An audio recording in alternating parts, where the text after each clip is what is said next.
ശ്രീതുയുടെ അമ്മ വന്ന് സംസാരിച്ച കാര്യം എപ്പോഴേലും അർജുന് ഹേർട്ടായോ? ഇല്ല, ലൈക്ക് അതിപ്പം എൻ്റെ ഒരു സിസ്റ്റർ ആണെങ്കിൽ ഞാനൊരു ഫാദർ ആണെങ്കിൽ കാണുമ്പോൾ ഓഫ് കോഴ്സ് അത് വേറെ രീതിയിൽ പ്രൊജക്ട് ചെയ്ത് പുറത്തേക്ക് പോയിട്ടുണ്ടെങ്കിൽ ആർക്കും ഹേർട്ട് ആവും, അത് റെസ്പെക്ട് ചെയ്യുന്നുണ്ട്. അതിൽ എനിക്ക് അത് ഓഫ് കോഴ്സ് ഇപ്പം എൻ്റെ വീട്ടിൽ നിന്ന് ഒരാൾ പോയിട്ടാണെങ്കിലും ഞാൻ തിരിച്ച് റിയാക്ട് ചെയ്യുന്നത് മേ ബി അങ്ങനെ ആയിരിക്കും.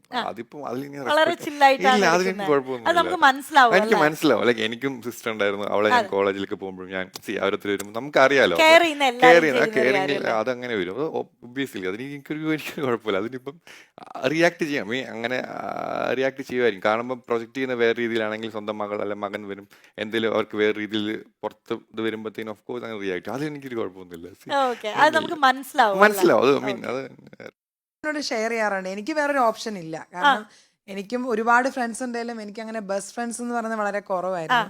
അപ്പോൾ എനിക്ക് ചെറിയ കാര്യം ഉണ്ടെങ്കിലും ഞാൻ അവനെ വിളിച്ച് എടാ എടാ എന്ന് വിളിച്ച് ഡിസ്റ്റർബ് ആ, ചെയ്യാറുണ്ടായിരുന്നു.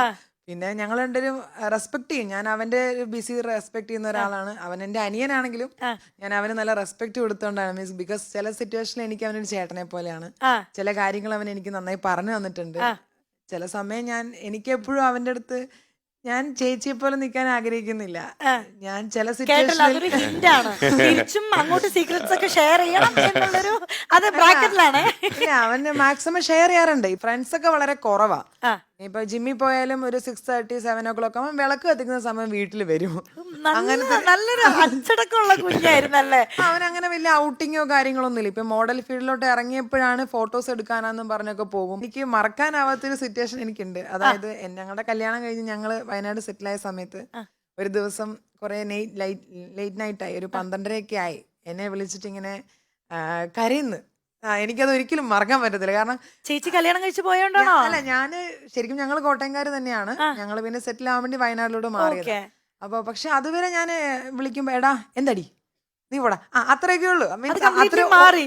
അല്ല അങ്ങനെയല്ല. അത് ഇപ്പൊ ഞാൻ ആ വീട്ടിൽ നിന്ന് മാറിയപ്പോ ഞങ്ങൾ കുറച്ച് ഡിസ്റ്റൻസേ ഉള്ളൂ, ഒരു അരമണിക്കൂറുള്ളൂ കെട്ടിച്ചു വിട്ട വീട്, ഓക്കെ. അത്രേ ഉള്ളൂ. പക്ഷെ എന്നിരുന്നാലും ഡെയിലി മീൻസ് അങ്ങനെ എന്താ പറയാ, വിഷമങ്ങളിലോട്ട് എത്തിയിട്ടില്ലായിരുന്നു ഒരു കാര്യങ്ങളും. ആ, ഒരു ദിവസം രാത്രി വിളിച്ചിട്ട് എനിക്ക് ഇങ്ങനെ കരയുന്ന സൗണ്ട് മാത്രമേ ഞാൻ കേട്ടുള്ളൂ. ഓക്കെ. അപ്പൊ അവന് ഓർമ്മയുണ്ടോ എന്ന് എനിക്ക് ഓർമ്മയില്ല. അപ്പൊ ഓക്കെ. ഞാൻ വേഗം എന്റെ ഹസ്ബൻഡിനെ വിളിച്ചിട്ട് പറഞ്ഞു ഇതല്ല അപ്പു ഭയങ്കരമായിട്ട് കരയുന്നുണ്ട്, എന്നാ കാര്യം എന്നറിയത്തില്ല ആ, എന്ന് പറഞ്ഞു. അപ്പവും പറഞ്ഞു എനിക്ക് എനിക്ക് ചേച്ചിയെ നിന്നെ കാണണം. അല്ല എനിക്ക് ചേച്ചിന്നൊന്നും എന്നെ ഇതുവരെ വിളിച്ചിട്ടില്ല. വിളിക്കില്ല. ഓ ഇല്ല ഇല്ല, എന്നെ വിളിച്ചിട്ടേ ഇല്ല. കാരണം അത് എനിക്കത് എനിക്കത് എന്താ പറയാ, എനിക്കത് അക്സെപ്റ്റ് ചെയ്യാനും പറ്റില്ല അവനെ ചേച്ചി എന്ന് വിളിക്കുന്നത്. അങ്ങനെ ഓക്കെ. പറ്റത്തില്ല. ആ, വിളിച്ചിട്ട് എന്നോട് പറഞ്ഞ എടി എനിക്ക് എനിക്ക് എനിക്ക് ആരും ഇല്ല അച്ചു, എനിക്ക് എന്നെ കാണണം എന്നുള്ളൊരു കാര്യം അവൻ എന്നോട് അത്രേ പറഞ്ഞുള്ളൂ.